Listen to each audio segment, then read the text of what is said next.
시리즈를 하나님이 시작하게 하셨습니다. 그래서 팔복을 통해서 우리가 복이 있나니 말씀을 함께 보게 하셨는데, 오늘 두 번째, 팔복의 두 번째, 애통하는 자에게 주는 복을 본래 봐야 되는데, 오늘 복의 근원, 복의 뿌리, 또 복의 조상으로 알려져 있는 아브라함을 또 우리 만나도록 인도해 주십니다.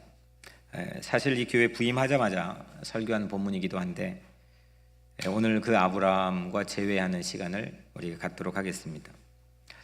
아브라함이라고 하는 사람 참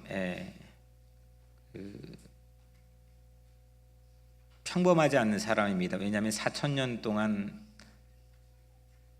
전무후무한 그런 입지전적인 모습을 보여준 인물이기 때문입니다. 이후에 여러 가지가 있겠지만 세계 3대 종교인 이슬람교, 유대교, 또 기독교 모두 다 아브라함을 자신들의 뿌리로 인정하고 있기 때문입니다.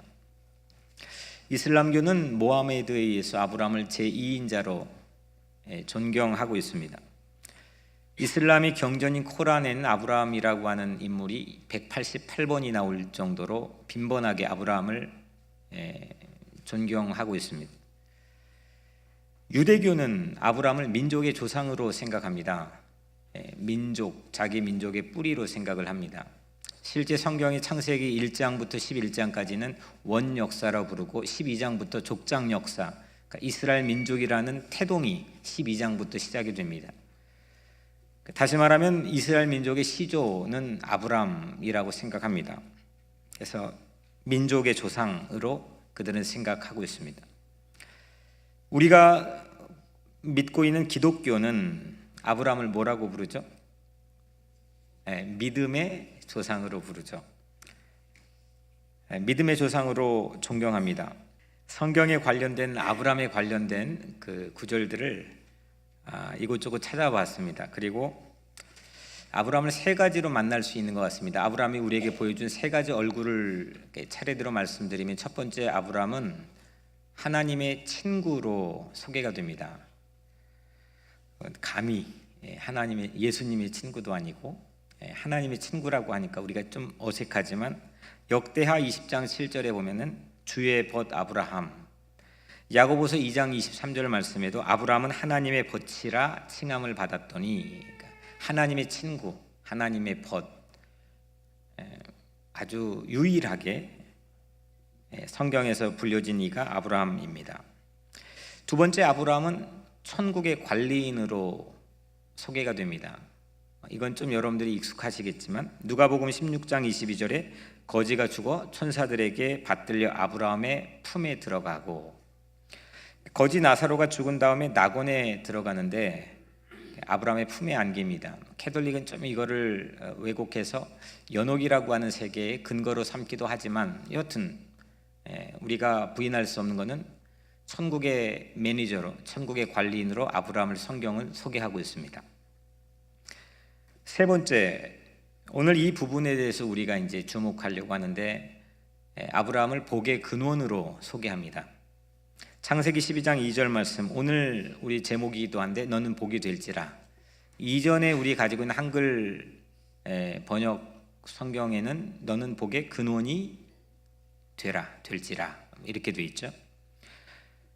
종교에 상관없이 종교, 인종, 시대 이걸 막 뛰어넘는 사람, 전혀 배타성을 찾아볼 수 없는 사람, 지역 뛰어넘고 종교 뛰어넘고 이런 사람이 아브라함. 그래서 아브라함을 father, 조상, 대부 이렇게 부릅니다. 이 아브라함은 이민자였습니다.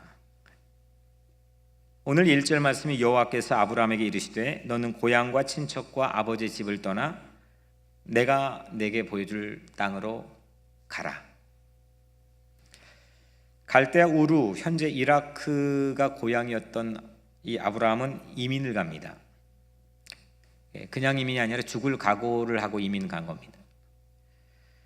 실제 아브라함은 아내 미모 때문에 이집트에서 죽을 고비를 넘기기도 했습니다. 아브라함이 살던 그 이라크 땅에서 하란 중간 기착지인 하란까지 900km, 그리고 하란부터 팔레스틴 첫 땅인 도착지인 세겜을 거쳐 헤브론까지 600km, 1500km를 걸어서 이민을 간 겁니다. 사우디아라비아를 한번 가보긴 했지만은 그 위쪽 생명이 살기가 매우 어려운 척박한 사막이 지천에 널려 있는 그 땅에 아브라함이 걸어가지고 지금으로부터 4,000년 이상 전에 이민을 갔습니다. 그 이민이 이스라엘 민족을 새롭게 태동하게 됐고, 그 민족뿐만 아니라 세계에 흩어져 있는 수많은 유대인들과 또 그 이후에 이 땅에 오신 예수 그리스도를 통해서 전 세계에 하나님을 믿는 디아스포라 영적 이민자들에겐 중요한 중심 역할을 하게 되는 뿌리가 되었습니다. 그 이민은 매우 중요한 겁니다. 오늘 1절에 여호와께서 아브라함에게 이르시되 너는 고향과 친척과 아버지 집을 떠나. 여호와께서 아브라함에게 이르시되 이겁니다. 이르시되 히브리어로 바요멜, 말했다, 말씀했다. 하나님이 아브라함에게 말을 했다. 이르시되, 이게 키입니다. 이게 어떤 음성 사운드 환경에서 들려진 사운드였는지 우리가 짐작하기 쉽지 않지만, 여튼 말한 건 사실이고 들은 건 사실인데 그 음성 하나가 아브라함 인생을 통째로 바꿔놨습니다. 상상을 해보면 아브라함은 유대교건 기독교건 어떤 종교적 파운데이션이 있는 그런 상황에서 성장한 게 아닙니다. 이 음성을 들었을 때도 전혀 상관이 없는 땅인 갈대아 우르 땅에 살고 있었고, 야훼라고 하는 걸 들어본 적도 없고 누가 가르쳐 줘본 적도 없고, 그분이 그렇게 말씀했다고 야훼구나라고 인지할 수 있는 어떤 근거도 없는 상황에서 음성을 들은 겁니다. 그리고 그 음성이 자기를 불렀다 생각해서 그 음성이 말하는 대로 따라갔습니다. 이게 아브라함에게 가장 결정적인 사건입니다. 그걸 우리는 소명이라고 부릅니다. 콜링. 이 소명을 가슴에 품고 나그네 되기를 주저하지 않았습니다. 4절에 아브라함이 여호와의 말씀을 따라갔고, 그 말씀을 따라갔고, 그 음성의 형태가 어떤 건지는 우리는 알지는 못하지만 여튼 그분이 말씀하신 그 바요멜, 이르시되, 그 하나님이 말씀했다고 한 그 말씀에 대한 사건이 완전 자기를 휘어잡은 겁니다. 나이까지 오늘 마지막 절에 언급해 놨지만 당시에 이 음성을 들었을 당시 나이가 75세, 그 75세 아브라함의 귀에 들린 음성 하나에 아브라함이 완전히 자기를 던져버렸습니다. 자기가 붙들렸습니다. 그걸 소명이라고 부릅니다. 그 소명은 목적을 만들어냅니다. 그리고 내 삶의 디렉션, 방향을 결정합니다. 우리 삶에는 각기 다양한 소명들이 있습니다. 하지만 그 소명의 양태가 어떤 삶의 결과들을 만들어내는지는 우리는 상당히 불분명합니다. 왜냐하면 그 소명이 일관되게, 오늘 아브라함이 그 음성 하나에 붙들려 자기 삶이 그 이후로 완전히 뒤바뀌어진 것처럼 우리 삶에도 과연 그런 소명이 있는지는 오늘 이 본문을 만나게 하셨으니 우리가 스스로에게 자문해 볼 필요가 있습니다. 그 소명이 뭐냐 그러면 우리가 물어봐야죠. 소명이 뭐였느냐? 과연 어떤 소명이었길래 아브라함이 그렇게 심장의 박동 속도 자체가 틀려지고 머리에 돌아가는 생각 자체, 관심 자체가 바뀌어지고 자기 삶의 자전과 공전의 컬러가 바뀌어지는 그런 일생일대 엄청난 사건이 일어나게 됐느냐? 아브라함의 소개가 창세기에서 가장 긴 분량입니다. 20 몇 장까지 나오는데 그 아브라함의 인생에 수없는 일들이 있었지만 그 아브라함의 인생의 초장에 소개하는 내용, 아브라함의 인트로가 뭐냐? 아브라함의 인트로는 아브라함 인생의 가장 첫 번에 소개하는 건 이민입니다. 그 이민에 담겨 있는 이유는 음성을 들었다는 겁니다. 소명 사건, 말씀에 붙들렸던 사건이 있었다는 겁니다. 그 소명이 뭐냐 이겁니다. 오늘 그걸 한번 살펴보려고 합니다. 그 소명은 복이 되는 겁니다. 너는 복이 될지라. 오늘 말씀의 제목입니다. 이건 복을 받으라 이게 아닙니다. 오늘 우리가 잠깐 전에 오늘 말씀 카드에 담겨 있는 거를 우리가 했지만 야베스의 기도에 나와 있는 이 말씀은 복을 주는 겁니다. 복을 받는다는 겁니다.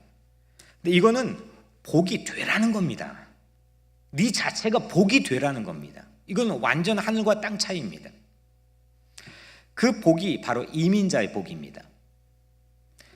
아브라함 이후로 세상의 모든 이민자들은 복을 받을 자격을 갖게 되고 그리고 그 근거로 인해서 복을 꿈꾸게 됩니다. 아브라함은 복을 꿈꾸는 인생으로 바뀌어진 겁니다. 내가 복이 된다. 복이 된다. 복을 주는 정도가 아니고 복을 빌어주는 정도가 아니고 복을 받는 정도가 아니고 내가 복이 된다는 겁니다. 아브라함은 복 때문에 산 넘고 물 건너 메소포타미아 그 세계 4대 문명 중에 하나인 그 문명을 버리고 떠났습니다. 그리고 야훼 신앙의 뿌리가 되고 예수 신앙의 원조가 됩니다. 복이 되라. 복이 되라. 네가 복 자체가 되라. 그게 여러분들 귀에 오늘 들려지기를 축복합니다. 여러분들 복이 되시기를 바랍니다. 그러면 이 말씀 앞에서 우리는 또 물어야 됩니다. 아니 이게 이 한 인생의 시작을 이민 이야기로 시작하는데 그건 모세도 마찬가지죠. 출애굽기 1장도 마찬가지인데 이 이민 이야기로 시작한 이 아브라함 인생, 소명이라고 하는 사건 자체가 아브라함의 이민에 쓰여져 있는 내용물인데 그럼 우리는 물어야죠. 왜 우리는 미국에 왔는가? 50년 전, 40년 전에 오신 분도 계시고 불과 몇 년 전에 오신 분도 계시겠지만 나는 왜 미국에 왔는가? 왜 이민 왔는가? 이건 일생일대 여러분들 각자 여기는 집단 무리들이 같이 모여 말씀을 듣고 있지만 한 사람 한 사람 다 너무 소중하고 많은 사연들을 가지고 있는 인생입니다. 이 질문을 우리가 해볼 수가 있습니다. 만약 오늘 여러분들 집에 가셔서 그럴 일이 별로 없겠지만 가정을 해본다면 여러분들 자녀가 여러분들에게 묻는다면 엄마 아빠 왜 이민 왔어요? 엄마 아빠는 왜 미국에 왔어요? 묻는다면 여러분 무엇라고 대답하시겠습니까? 이민 온 무용담 말고 이렇게 산 넘고 물 건너 이런 상황에서 왔고 그런 거 말고 이민 사유를 뭐라고 답하겠습니까? 나는 왜 이민 왔느냐? 물론 지금까지는 일신의 안일의 답일 수도 있습니다. 성공, 학업, 자녀 교육, 가족 거의 대부분이 이 카테고리 안에 들어가 있겠지만 이런 이유일 수도 있겠지만 오늘 아브라함이 75세 이후로 새로운 인생의 패러다임이 전개된 스토리가 12장부터 쭉 펼쳐지는 것처럼 그래서 그 전 인생에 대한 굳이 물을 필요도 없고 말해줄 필요도 없는 것처럼 보일 정도로 오늘 여러분들의 삶이 오늘 이 시간 이제부터는 내가 살아갈 인생의 이민의 이유가 무엇인지 오늘 이 하나님 말씀에서 여러분들이 찾기를 주의 이름으로 축복합니다.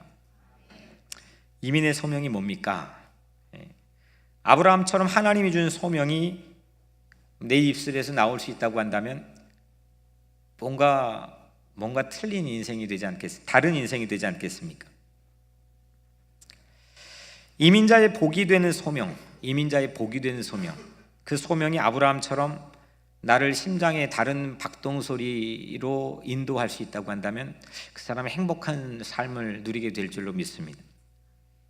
그것 때문에 무엇이라도 포기할 수도 있고 무엇이라도 할 수도 있는 그런 소명. 소명이 주는 변화는 관심입니다. 관심. 소명을 받았나 안 받았나 우리가 좀 보게 되면 그 사람의 가장 큰 변화는 관심입니다. 그 단어만 나오면 그냥 눈이 번쩍 뜨여지고 신문 스크랩을 하고 돈을 주고 사기도 하고 뭐 그 소리가 들리면 기록하고 뭐 외우고 찾아가고 방문하고 관심의 이 농도 자체가 달라집니다. 그게 소명자의 삶입니다. 오늘 아브라함의 복을 그냥 단도직입적으로 뭐다라고 한 문장으로 여러분들에게 먼저 말씀을 드리면 아브라함의 복은 받는 복이 아니라 주는 복입니다. 이게 뭐가 다릅니까? 이게 왜 한 인생을 이렇게 송두리째 바꿔놓고 그 인생을 통해서 전 세계 이게 자전의 방향 자체를 바꿀 수 있는 겁니까? 그걸 우리가 몇 가지 좀 살펴보려고 합니다. 저는 몇 가지 이름들을 가지고 살아갑니다. 우선 저를 원태야 이렇게 불러주는 사람 많지 않더라고요. 먼저 첫 번째 가장 많이 불러주는 게 목사. 두 번째로 또 뭐가 있을까요? 아빠. 또 뭐 아들. 또 남편. 또 국민. 크리스찬. 이런 이름들이 제가 이제 살아오면서 갖게 되는 새로운 이름들입니다. 근데 그 각각의 이 이름들 안에는 카운트 파트너가 있습니다. 상대가 있습니다. 나 혼자 그 이름을 갖는 것은 불가능합니다. 이를테면 저는 목사인데 그 상대는 뭐죠? 교인, 성도죠. 이 자리에 성도가 혼자 아무도 없는데 한번 그 상상을 해본다면 제가 지난주에 소풍 갔던 야외예배 장소 가서 오늘 시간차로 거기 혼자 서 있다고 생각해 보세요. 그 되게 웃긴 퍼포먼스가 일어날 겁니다. 또 마찬가지로 뭐 아내, 남편, 또 그 상대가 갖는 이름 중에 아들,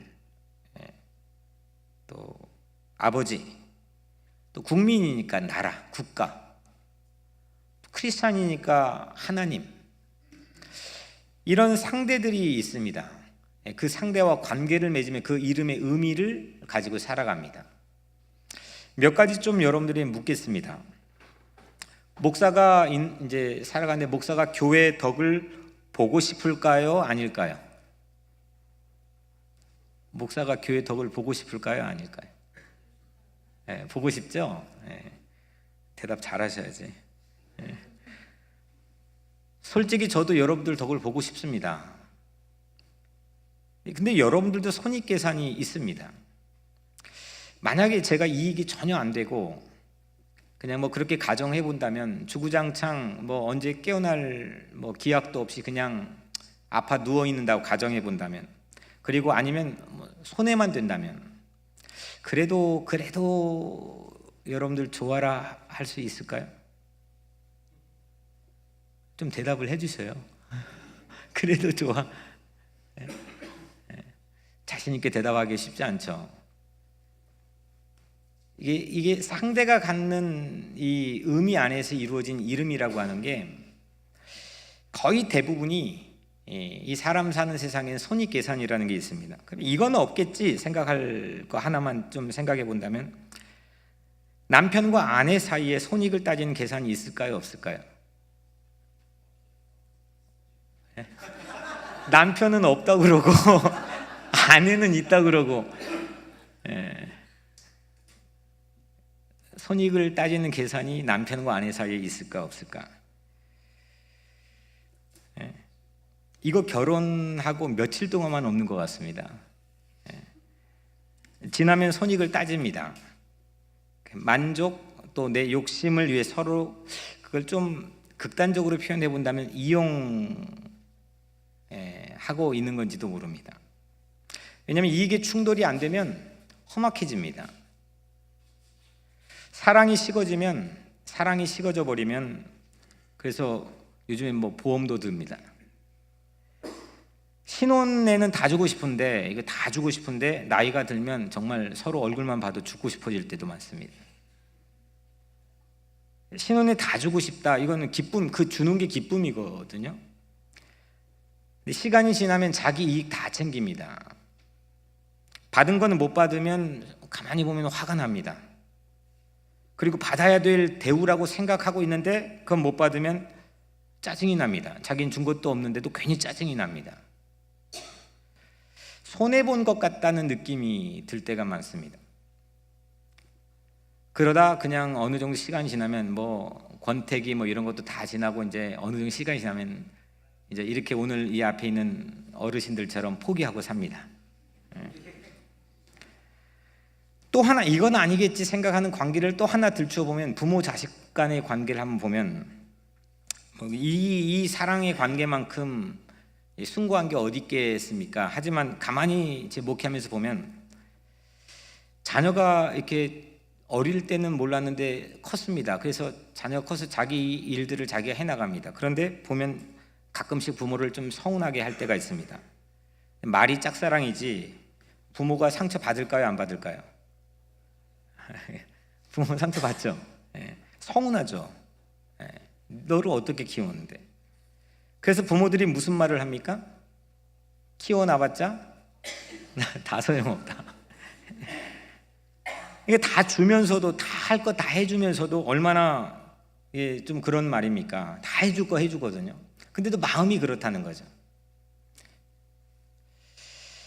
모두들 은근히 목사는 교회 덕을 보려고 하고 또 남편은 아내 덕 보려고 하고 아내는 남편 덕 보고 부모는 자식 덕 보고 또 아들은 아버지 덕, 국민은 나라 덕, 그리고 크리스찬은 하나님 덕만 보고 살려고 합니다. 이거를 교묘하게 생산시장에서 활용하는 그 전술 자체가 기복주의라고 저는 생각합니다. 덕만 보고 사는 겁니다. 미국이 최강대국이기도 하지만 이 기복신앙, 번영신학의 최선두에 있는 이 잘못된 복음을 전파하는 센터이기도 합니다. 덕만 보고 사는. 그런데 성경은 이건 절대 복이 아니라고 얘기하고 있습니다. 단 한 번도 이게 복이라고 이 성경의 틈새에도 끼워본 적이 없습니다. 도리어 화근의 씨앗이 되고 불행할 수밖에 없는 그런 초입의 길로는 소개가 많이 되고 있습니다. 뭐가 복이냐? 이걸 우리가 정확히 알아야 됩니다. 무조건 복을 받아라, 복을 사모하고 이것도 뭐 의미 없다 할 수는 없겠지만 뭐가 복이냐? 성경은 우리에게 어떤 복을 얘기하고 있느냐? 아브라함이 이게 막 그 음성 하나에 야훼가 누군지 뭐 그것도 모르는 이 아브라함이 그 막 귀가 뒤집어지고 심장 박동 속도가 빨라지고 그래서 그냥 이참에 다 그냥 하고 이민을 떠나도록 추동했던 그 음성 하나, 그 복이라는 것. 아브라함은 이 복을 뒤집어 보게 만들었습니다. 복을 완전 뒤집어 보게 만들었습니다. 오늘 2절에 보면 내가 너로 큰 민족을 이루고, 하나님 음성 가운데 이런 음성이 섞여 있었는데 내가 너로 큰 민족을 이루고, 아브라함이 어떤 큰 민족에 이민 가는 게 아닙니다. 좋은 뭐 우리같이 미국 그 뉴욕 선진국 큰 나라 큰 민족에 이민 가는 게 아닙니다. 큰 민족이 아브라함의 이민을 통해 이루어지는 겁니다. 이게 뭔 차이일까 싶지만 이거는 어마어마한 이 컨셉의 차이입니다. 완전한 차이입니다. 공동번역 성경으로 이게 좀 보면 더 확연해지는데 2절을 보면 나는 너를 큰 민족이 되게 하리라. 너에게 복을 주어 이름을 떨치게 하리라. 네 이름은 남에게 복을 끼쳐주는 이름이 될 것이다. 남에게 복을 끼쳐주는 이름이 될 것이다. 너로 민족이 만들어지는 삶을 살게 할 것이다.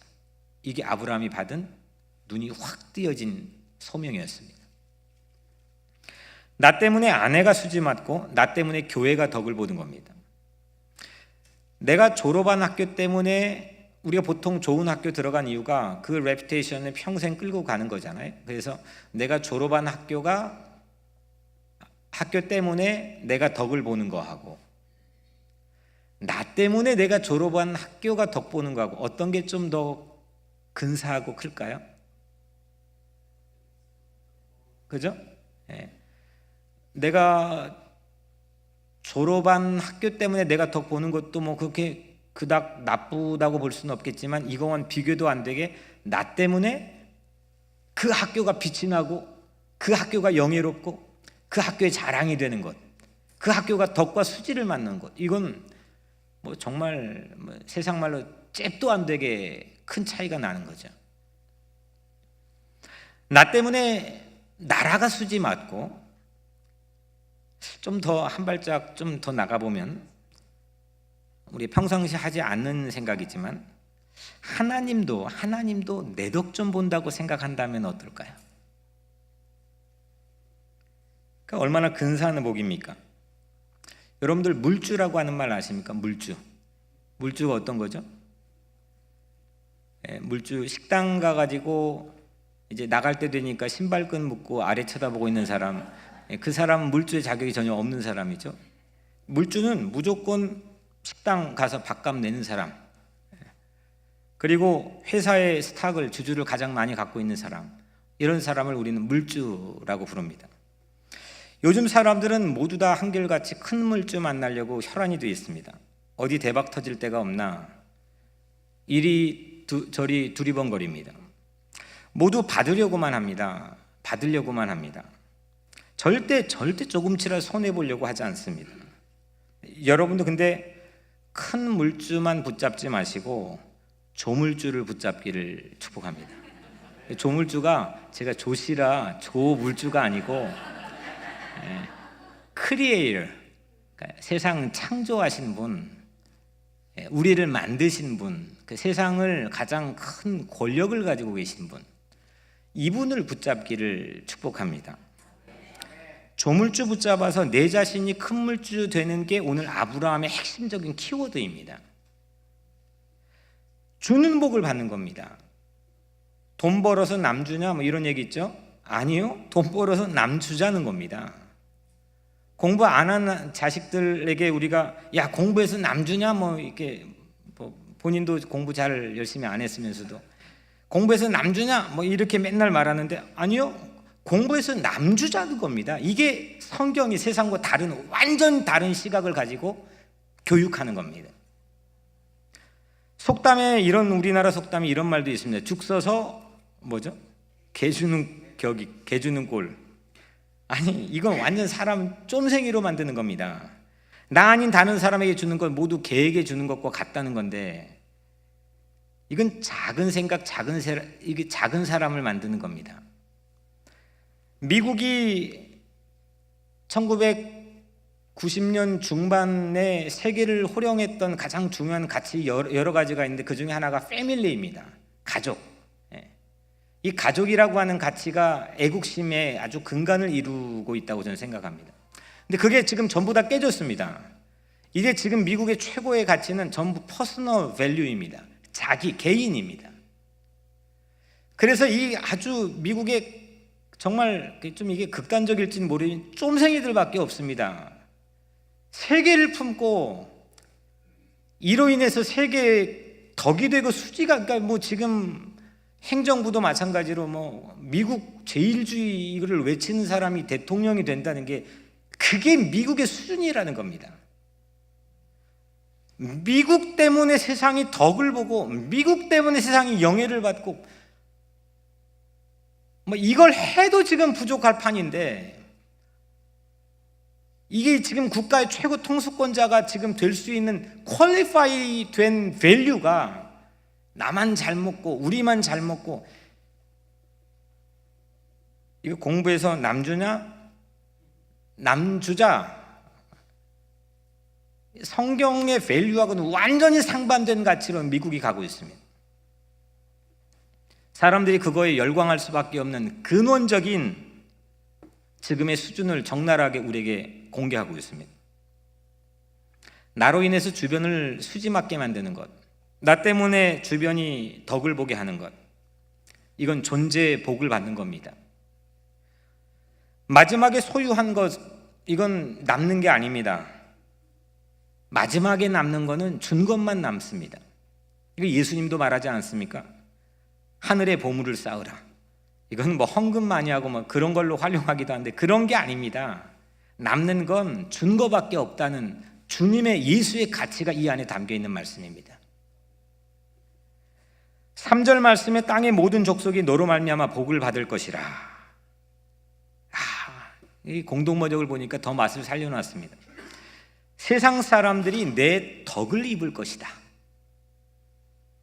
이거 근산 붓글씨 써가지고 표구를 만들어 어떤 집에 걸어놓는다면 근산 가운 되지 않겠습니까?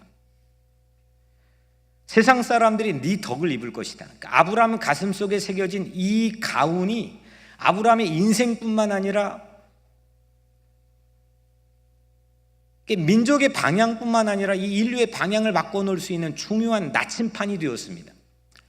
나침판은 길을 잃었을 때 북쪽은 어디로 가지? 그 빨간 표지를 보면 그쪽을 향해 갈 수가 있습니다.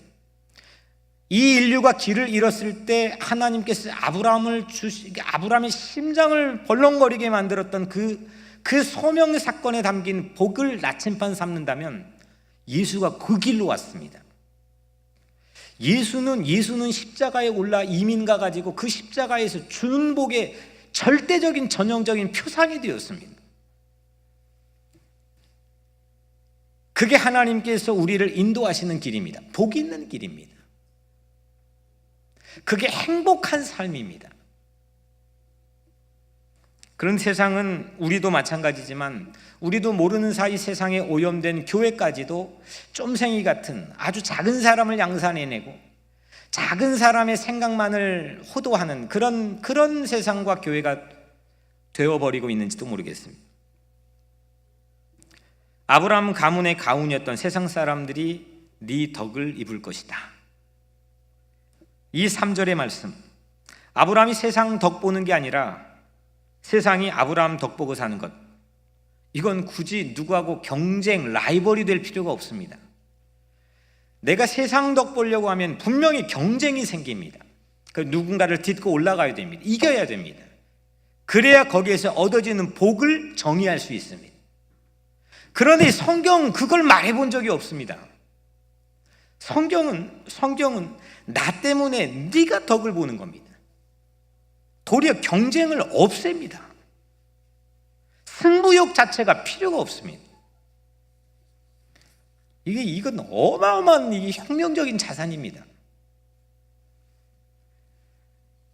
오늘은 이민자 보호교회에서 제시한 복지교회 방문 설명회가 있는 날입니다. 이 예배 끝나고 점심 먹고 복지교회 방문 설명회를 합니다. 복지라는 게 뭔가, 복지의 사전적인 의미는 행복한 삶, 또 복된 삶, 그냥 말 그대로 복입니다. 영어로는 welfare입니다. 근데 가만히 보니까 복지란 말의 시초는 어떤 다른 문화권에 생겨난 건 아니니까요. 이 복지란 말의 시초는 17세기 계몽주 시대 때 복지의 시스템이 서구 사회에서 기독교적인 배경을 갖고 그건 너무 근시안적으로 역사를 보는 거고요. 복지란 말의 시조는 아브라함입니다. 왜냐하면 가나안 복지의 땅, 우리가 그 땅을 가나안 복지, 젖과 꿀이 흐르는 가나안 복지 땅이라고 그러는데, 그는 모세가 출애굽해서 40년 만에 들어간 그 땅도 훨씬 이전에 그 가나안 복지를 하나님 신앙으로 처음 개간했던 인물이 아브라함이기 때문입니다. 물론 그 전에는 네이티브 이스라엘 사람들이 살고 있었지만 그 사람들이 기록을 남겨 역사를 만들었거나 그런 근거가 전혀 없기 때문에 이 아브라함이라고 한 인물 자체가 그 땅의 가나안 복지 땅을 처음 황무지를 개간했던 인물입니다. 웰페어를 처음 만든 인물입니다. 이민자 보호교회는 작년 시작할 때부터 3가지 비전을 제시했습니다. 첫 번째는 센터교회, 두 번째 후원교회, 세 번째 복지교회인데, 첫 번째 센터교회는 추방 위기에 몰려있는 분들에게 피난처가 되는 센터교회입니다. 작년 여름에 우리 지금 김동찬 대표님도 오셨는데 저랑 한 3개월 이곳저곳 교회들을 다니면서 그걸 셋업했습니다. 12개의 센터교회를 셋업하고 준비했습니다. 그리고 후원교회는 다카를 비롯한 희망이 꺾인 이웃과 함께 울고 함께 웃는, 말 그대로 곁에 서주는, 후원하는 그런 후원교회입니다. 다른 말로 한다면 친구교회. 그리고 마지막 오늘 우리가 주목하고 싶은 게 복지교회입니다. 작년 말부터 실험적으로 7개 교회, 지금 오늘은 6개 교회지만 7개 교회 파견된 대표들과 사회복지 전문가와 함께 12주 동안 나누어 2차례 교육을 받았습니다. 그 수료한 분들을 복지 디렉터라고 부릅니다. 각 교회에서 임명을 합니다. 그리고 오늘은 해밀턴 하우스라고 하는 최고의 사회복지 전문기관 이 복지사가 교육을 해준 분인데 오늘 우리 교회에 와서 방문 설명회를 합니다. 유대인은 미국의 2% 정도 되나요? 김동진 예? 2.3%. 2.3%. 정치, 경제, 문화, 사회 대부분 미국을 움직입니다. 왜 그럴까? 사회학적으로 경제학적으로 여러 가지 분석하는 의미들이 다르겠지만 보통 제가 들었던 건 4가지 정도 이유입니다. 첫 번째, 그들이 똑똑하다. IQ가 높다. 그래서 한국인들도 세계에서 똑똑한 IQ가 높은 민족은 유대인과 한국인이 그걸로 위안을 삼기도 합니다. 두 번째 이유는 그들이 고난을 많이 받았다. 얼마나 많은 고난을 당했습니까? 히틀러 치하뿐만 아니라 지금부터 2800년 전, 2600년 전 성경에 나와 있는 얘기지만 포로기를 2번이나 있고 AD 70년에는 예루살렘이 완전 로마에게 함락돼서 완전 나라가 쑥대밭이 되어버렸습니다. 수없는 세월 동안 국가의 영토가 없는 상태로 살아왔습니다. 고난이 많았다. 충분히 그럴 법합니다. 세 번째, 그들의 신앙 때문이다. 그들은 하나님을 믿는 신앙으로 그들이 이렇게 세상을 마지막 4번째로 자녀 교육, 다음 세대를 기가 막히게 교육한다. 그래서 그걸 배우려고 한국인들도 한동안 유태인 탈무드 교육법 그런 책들도 나오고 그랬어요. 일면 맞는 얘기도 있지만 저는 이 모두 4가지를 전혀 받아들일 수가 없습니다. 그리고 너무 미신적인 면이 많이 있는 답입니다. 똑똑한 이유라고 한다면 그게 유대인만 똑똑합니까? 그 어떤 수치의 기준을 가지고 정할 수 있는 겁니까? 누가 정하는 겁니까? 고난이라고 한다면 한국인도 둘째가라면 서럽습니다. 제가 자긍심이 가장 한국 민족의 강한 이유 중에 하나가 한국은 반만년 역사 동안 베트남 참전, 저희 아버님도 참전했지만 베트남 참전한 걸 제외하고는 참전조차도 안 했습니다. 그러니까 누구를 먼저 때려본 적이 없습니다. 누구를 먼저 침공해 본 적도 없습니다. 정말 평화를 사랑하는 배그민족입니다. 이런 민족이 늘 외세의 침탈을 당하고 어마어마한 고난을 당했습니다. 고난이라면 한국인도 둘째가라면 서럽습니다. 신앙, 이건 제가 가장 받아들일 수 없는 이유입니다. 왜냐하면 그들이 돈을 많이 벌고 맨하탄의 땅을 4분의 3을 갖고 있기 때문에 그들은 신앙이 훌륭해서 복을 받았다?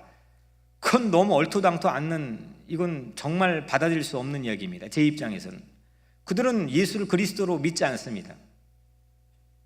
근데 돈을 벌었기 때문에 하나님을 믿어서 예수 그리스도를 믿지 않는데도 불구하고 그들이 우리의 롤모델, 이건 말도 되지 않는 궤변입니다. 자녀 교육 열정, 저는 사실 자녀 교육 열정은 유대인 못지않은 게 아니라 유대인보다 더 인도와 이 한국인들만큼 부모의 자녀 교육 열정이 대단한 민족이 없습니다. 한국 빼놓고 이야기가 안 되는 게 자녀 교육입니다. 그리고 왜 그럴까? 왜 유대인들이 2.3%밖에 되지 않는 인구 비율을 가지고 전체 미국을 움직일까? 저는 어디 가서 얘기한 건 아니지만 저는 그들이 갖고 있는 회당, 시나고그 때문이라고 생각합니다. 이 회당은 본래 오래전부터 있었던 게 아닙니다. 이 회당은 바벨론 포로기로 끌려갔던 주전 587년부터 생겨난 겁니다. 70년 동안 포로 생활을 바벨론 포로로 끌려가서 중동 이곳 지역에 그들이 이압 집산으로 흩어놓은 그곳에 유대인들이 거주하게 되었습니다. 그들은 예배 안 드리면 죽음입니다. 그래서 성전이 없는 그들에게는 새로운 시스템이 필요했습니다. 그래서 회당, 시나고그가 만들어졌습니다. 그래서 그들의 빌리지마다 생겼습니다. 이때 처음으로 성경을 복사하는, 너는 성경을 복사만 해라 해서 스크라이브, 서기관이 처음 생겨났습니다. 이때 회당에 정치하는 인재들을 키우기에 바리새인이라고 하는 제도가 생겨났습니다. 그리고 성경을 가르쳐야 되니까 가르치는 랍비들이 처음 생겨났습니다. 그리고 이때 중요한 한 가지 우리가 빠뜨릴 수 없는 의식이 회당 안에 생겨났습니다. 우리가 이렇게 어렵고 힘든데 하나님을 믿는 백성으로서 회당이라고 하는 공동체 안에서 회당 바깥의 동포사회를 이 회당이 책임지자. 교육을 책임지다 보니까 회당은 예배처뿐만 아니라 학교를 겸용하게 되었습니다. 포레스트 힐에도 뭐 이것저것 브루클린도 가보면 시나고그가 있으면 반드시 인류급의 이 유대인 학교가 있습니다. 초등학교가 있습니다. 동포를 책임지다 보니까 그 회당이 복지센터가 됩니다. 그래서 지금도 회당은 유대인이 있는 곳이라면 없는 곳이 없습니다. 그리고 그들의 중심은 회당입니다. 모든 리더십은 회당에서 나옵니다. 여전히 회당은 유대인들에게만은 모든 것을 프로바이드, 주는 것, 공급해 주는 것, 모든 걸 덕보게 하는 센터 역할을 하고 있습니다. 거기에서 리더십이 나옵니다. 이건 어디서 온 전통이냐? 아브라함에게서 온 전통입니다. 이건 철저하게 아브라함이 이 오늘 우리가 읽은 이 본문에서 그걸 학습하고 그걸 신앙으로 받아들이고 그거를 정신으로 무장한 그 전통에서 온 겁니다. 이건 오늘 그냥 나도 그렇게 살아보면 좋겠다, 그거 갖고 절대 생기지 않습니다. 그럼 밥 먹다가 다 까먹습니다. 이거는 나에게 콜링으로 와야 됩니다. 이건 정말 내 삶의 지표가 되어야 되겠구나. 이게 유대인들입니다. 돈이 모든 회당으로 모이고 돈은 모든 회당을 통해 그 유대인 동포사회, 지역사회로 흐릅니다. 그런데 여러분들, 우리 한국교회는 어떻습니까? 한국교회는 내 교회만 의식이 있습니다. 동포사회랑 이야기할 랭귀지가 개발되어 있지 않습니다. 조금 동포사회에 가까우면 정치하는 거 아니야, 이런 오해를 합니다. 물론 그런 사례들이 있었기 때문이기도 하지만 동포사회 책임지는 것 안 하고 그러면 우리는 그거하고 다르니까, 세상하고 다르니까 우리 그러면 거룩해야 되니까, 그러면 동포사회 책임지는 것 안 하고 했던 그런 교회가 정말 성스러워졌습니까? 더 세속화되지 않았습니까? 사회의 대안이 되었습니까? 사회가 바라볼 때 정말 이 교회 비빌 언덕이구나 라고 사회에 대한 지표와 희망과 철학을 주고 있습니까? 좀 조심스럽게 말하지만 가만히 이제 이거 준비하면 워크숍하는 과정들을 우리 이제 리더들도 모아서 이 워크숍도 하고 그랬지만 보니까 이 공중에 눈먼 돈들이 적지 않습니다. 이건 돈이 호락호락하다는 것이 아니라 회당은 시나 주정부의 돈을 기가 막히게 사용합니다. 그리고 자기 동포사회로 이걸 다 유통시킵니다. 한국 교회는 단 한 교회도 그런 교회를 보지 못했습니다. 그래서 이복교 복직교회는, 이민자 보호교회는 복직교회라는 비전을 제시하면서 동포사회를 지역선교를 책임지는 비전을 제시한 겁니다. 아니, 해외도 하는데 이 교회가 지금 가지고 있는 인프라 자체가 엄청납니다. 유대교도 이 정도 헌금하지 않고 유대교도 이 정도 사람이 모여있지 않습니다. 근데 그들은 전 미국을 움직입니다. 북한도 움직이고 유럽의 난민 문제도 유대인이 없으면 안 되고, 우리는 어디든 이민 가면 교회와 식당을 차립니다. 엄청난 인프라와 인적 자원들이 교회로 모여 있습니다. 근데 세상을 움직일 힘이, 리더십이 아무것도 없습니다. 좀 아무것도 없다면 너무 극단적인 얘기지만 해외도 선교하고 이것저것 교회가 하고 있는 일이 어마어마하게 많습니다. 그런데 가까운 내 지역도 사랑하지 못한다면 이건 어불성설이지 않겠습니까? 지금은 방문 설명회를 통해 각 교회 복지 리더십을 세우고 있습니다. 조만간에 5개 이 교회를 묶어가지고 지금 샘플링으로 실험적으로 하고 있는데, 이 5개 묶여있는 교회가 복지사 1명을 고용하려고 하는 희망을 가지고 있습니다. 그 고용된 전문가는 화요일부터 토요일까지 화수목금토 돌아가며 로테이션으로 5일 동안 한 교회씩 근무합니다. 그리고 그 기간 동안은 그 교회가 교회 바깥에 어떻게 지역 선교, 동포 사회를 책임지는 것에 대해 전문가적인 시각을 가지고 셋업을 합니다. 저희 워크숍을 해보니까 인구의 분포도부터 뭘 해야 될지, 어떻게 이거를 돈을 이건 너무 문외한입니다. 우리가 모르는 걸 우리가 할 필요는 없고 전문가의 손을 빌려가지고 그렇게 합니다. 그리고 주일은 첫째 주일, 둘째, 셋째 주일, 넷째 주일, 다섯 교회를 돌아가면서 교회 내에 있는 니드, 필요를 채워줍니다. 교회 안팎으로 이거를 셋업을 하면, 교회가 5개가 연합을 하면 이거 지역을 책임지지 못하겠습니까? 한국에 지금 여기 뉴욕에 그 모 사회 봉사 단체 기관들이 있는데, 제가 볼 때는 5개 교회만 해도 그거 하는 일 월등하게 능히 해낼 수가 있습니다. 우리 교회 복지 디렉터 분들은 1년 동안 이걸 준비하는 앵커들이었습니다. 이렇게 5개의 교회가 6그룹만 모이면, 그냥 제 마음 개인적으로만, 이건 누가 논의한 건 아니지만, 이건 6개 그룹만, 5개씩 모인 6개 그룹만 모이면 30개 교회인데, 이것만 있으면 맨하탄부터 롱아일랜드까지 전부 한인 동포사회를 책임질 수 있다 생각합니다. 그럼 교회가 하나님 이름으로 복음을 전할 길이 완전히 대로가 열리는 거 아니겠습니까? 지금 무엇로 역전을 시킬 수가 없습니다. 너무 많이 말을 해가지고 제가 입 바깥으로 하기 쉽지 않은데, 교회가 세상 걱정하는 게 아니라 세상이 교회를 걱정하는 시대가 말도 되지 않는 비상식적인 얘기가 상식이 돼버린 이 시대 속에서 이걸 어떻게 역전시킬 방도를 미국 교회도 한국 교회도 한국에서도 못 찾고 있습니다. 무엇로? 어떻게? 물론 기도 열심히 하면 되지만 구체적인 방안과 구체적인 방도, 어떻게 우리가 길을 열, 예수 그리스도의 피 묻은 복음을 세상에 전할 수 있느냐 이겁니다.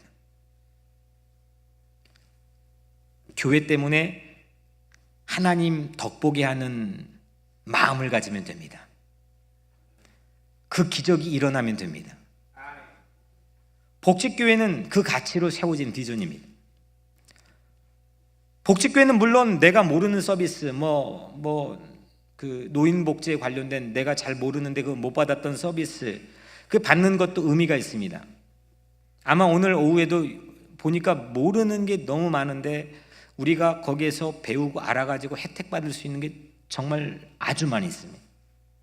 하지만 제 마음속에 제 마음을 흥분하게 해서 일이 바쁜데 이걸 꼭 해야 되겠다고 심장이 벌렁벌렁 거리게 만드는 한 가지 비전에 대한 가치는, 복직교회는 나 때문에 동포사회를 수지맞게 하자는 겁니다. 교회 때문에 세상이 덕을 보게 하자는 겁니다. 이 아브라함이 받았던 복을 복직교회를 통해 세상에 흘려보내자는 겁니다. 그래서 오늘 방문 설명회는 복지에 해당되는 분들만 참여하자는 게 아닙니다. 이 가치에 동조하고 이 가치를 세워나가고 이 가치로 인해 하나님의 영광을 나타내는 모두가 함께 모여서 이 가치를 예수 안 믿는 유대인보다 훨씬 월등하게 세워보는 기적을 꿈꾸자는 겁니다. 선교입니다. 내가 필요한 것만 참여하는 마음으로는 절대 복 있는 삶을 누리지 못합니다. 손익계산 따지는 것 같고 절대 행복할 수가 없습니다. 주는 복에 심장박동수가 달라진 사람을 보십시오. 그런 사람들의 얼굴을 천사 같습니다. 오늘은 전파사 모임 대신이 아니라 전파사 모임 자체가, 그 가치 자체가 복직교회 방문 설명회입니다. 모두 함께 주는 복의 기적을, 미라클을 세우는 여러분들의 주인공이 되기를 축복합니다. 아브라함 때문에 세상이 구원을 알게 되는 큰 복, 나 때문에 가족이 행복하고 나 때문에 부모가 유명해지고 나 때문에 교회가 부흥하는 그런 복을 여러분들이 받기를 축복합니다. 나 때문에 민족이 통일되고 나 때문에 세상이 구원을 받는 복을 여러분들이 사모하기를 축복합니다. 그러면 섭섭병도 다 사라집니다. 왜 사람이 섭섭하냐? 왜 사람이 삐지느냐? 받을 건 못 받았다는 생각 때문입니다. 그거는 아무리 사랑이라는 걸 둘러쳐도 이건 100이면 100 그 생각입니다. 저나 여러분들 마찬가지입니다. 우리가 섭섭하고 서운하고 이거는 내가 받을 걸 못 받아서입니다. 우리가 정말 주는 복에 올인을 할 수 있는 예수와 같은 삶을 온전하게 살아낼 수만 있다면, 그런 사례들은 세상에 성경에 많이 있습니다. 창세기 19장 29절 말씀에 하나님이 소돔과 고모라를 멸하실 때에 보십시오. 아브라함을 생각하시고, 하나님이 소돔과 고모라를 멸하실 때 아브라함을 생각하시고 롯을 그 엎으시는 중에서 내보내셨더라. 아멘. 아브라함 때문에 망해가는 소돔과 고모라에서도 롯이 살았습니다. 요셉이 절 받는 꿈을 받았습니다. 자기 볕단을 향해 형제들의 11 절을 하고, 또 자기를 향해서 뭐가 절을 했죠? 해와 달과 11별이 자기를 향해 절을 했습니다. 사람들이 이거를 교회에서도 이렇게 좀 잘못 오역하는 경우들이 있습니다. 이렇게 내가 절받을 만한 포지션에 대한 꿈의 롤모델이 요셉이구나. 천만의 말씀이요. 요셉은 그런 걸로 소개된 적이 없습니다. 그렇게 해석한 사람의 입장이 그런 거죠. 세상은 이걸 받는 복으로만 호도하고 있지만 성경은 이런 수준이 아닙니다. 요셉은 자기의 민족이 기근이 시달릴 때 이집트의 총리의 자리에서 자기 민족을 살렸습니다. 심지어는 자기를 죽이려고 팔아넘겼던 자기 형제들까지도 요셉은 살렸습니다. 누구 때문에 누가 덕을 받습니까? 요셉 때문에 주변이 덕을 받습니다. 요셉은 주는 복을 받았습니다. 예수 그리스도는 십자가 이민으로 주는 복의 최정상에 올랐습니다. 그래서 한번 따라해볼까요? 예수가 복이다. 예수가 복인 이유가 바로 거기인 겁니다. 예수 이름을 그냥 주문에 오듯이 외워서 복인 게 아니라 예수는 우리를 위해 모든 생명까지도 모든 걸 다 주었습니다. 그리고 복 있는 인생을 보여줬습니다. 그게 예수 믿는 겁니다. 그게 예수 믿는 희열입니다. 그래서 그 예수 믿고 예수 만난 사람들이 세상을 뒤엎어 놨습니다. 히브리서 11장 8절 믿음으로 아브라함은 부르심을 받았을 때 순종하여 장래 유업으로 받을 땅에 나갔을 때 갈 바를 알지 못하고 나갔으며, 갈 바를 알지 못했지만 아브라함이 순종할 수 있었던 한 가지, 심장이 벌렁거리며 순종할 수 있었던 한 가지는 바로 하나님에 대한 절대적 믿음. 그 믿음은 복이었습니다. 하나님은 복을 주시는 분이고, 하나님은 나를 복이 있게 만들어 주시는 분이고, 하나님 자체가 복이고 예수님 자체가 복이고, 그분은 늘 우리를 공급해주고 주시는 분이다. 나에게 받으려고 하는 찌찌한 분이 아니라는 거예요. 헌금 받고 여러분들의 주일 성수 받고 이러려고 여러분들하고 거래하는 분이 아니라는 겁니다. 하나님은 여러분들이 죄인 가운데 있을 때도 여러분들에게 공급해 주시기 위해 예수를 십자가에 못 박아 주었습니다. 하나님은 처음부터 마지막까지 오직 주시는 분입니다. 그래서 하나님은 그냥 복입니다. 이 엄청난 가치 신앙을 갖고 있는데 우리가 왜 이렇게 옹졸해졌습니까?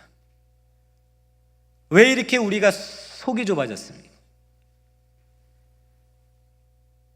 제가 청소년들과 DMZ를 걸으면서 누가 알아주든 말든 왜 그걸 그렇게 하느냐?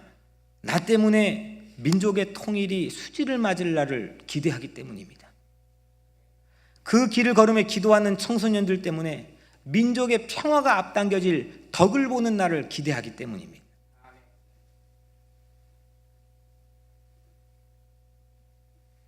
아브라함의 복은 바로 믿음입니다. 사람들은 유명해지고 많이 소유하고 권세를 얻으면 복을 받았다고 생각합니다. 우리는 위세를 부리거나 뭔가 흔적을 남기려고 스스로를 다그칩니다. 명예와 부귀를 움켜쥐기 위해 노력을 하면 그 노력조차도 우리는 콜링, 소명이라는 옷을 뒤집어 씌웁니다. 그런데 예수님은 그걸 템테이션, 유혹이라고 말해줬습니다. 여러분들은 돌을 떡으로 만들기 위해 일할 뿐인데 그거를 소명이라고까지 얘기합니다. 그 노동을 소명이라고 생각합니다. 근데 예수님은 그것조차도 템테이션, 유혹이라고 불렀습니다. 목사인 저는 거룩한 성으로 올라가 만인들에게 유명세를 떨치고 그렇게 노력하는 모든 행위들을 콜링, 목회라고 이야기할 수 있지만 천만의 말씀, 예수님은 저와 모든 목회자를 향해 그거를 유혹이라고 단정지었습니다.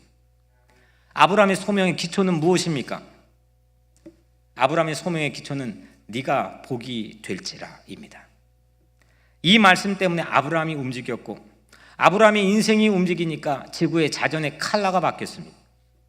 여러분들의 소명의 기초도 이 말씀이 되기를 축복합니다. 내가 복이 될지라. 이 약속 때문에 믿음의 길을 걷기를 바랍니다. 사랑하는 성도 여러분, 오늘 우리가 이민 온 이유가 무엇입니까? 아브라함이 받는 복이 아니라 주는 복을 받은 것처럼 우리도 주는 복을 사모하기를 축복합니다. 아브라함 때문에 천지가 수지 맞는 기막힌 복, 우리 때문에 한 시대가 기뻐하고 우리 때문에 영혼들이 날뛰며 구원받으며 우리 때문에 교회가 살아나는 그런 복을 흠모하시기를 바랍니다. 그러면 한 번도 실망시킨 적 없으신 하나님께서 우리 손을 붙잡아 주실 것입니다. 그 복에 대한 소명으로 모든 것 버리고 떠났던, 막막한 대회를 떠났던 아브라함의 빈손을 하나님은 한 번도 놓치지 않고 붙잡고 인도해 주신 것 여러분들이 알지 않습니까? 너는 복이 될지라. 그 소명 가지고 떠나는 여러분들의 모든 인생 하루하루의 삶 가운데 하나님께서 하나님의 손으로 여러분들을 붙잡고 인도해 주실 줄로 믿습니다. 기도하겠습니다.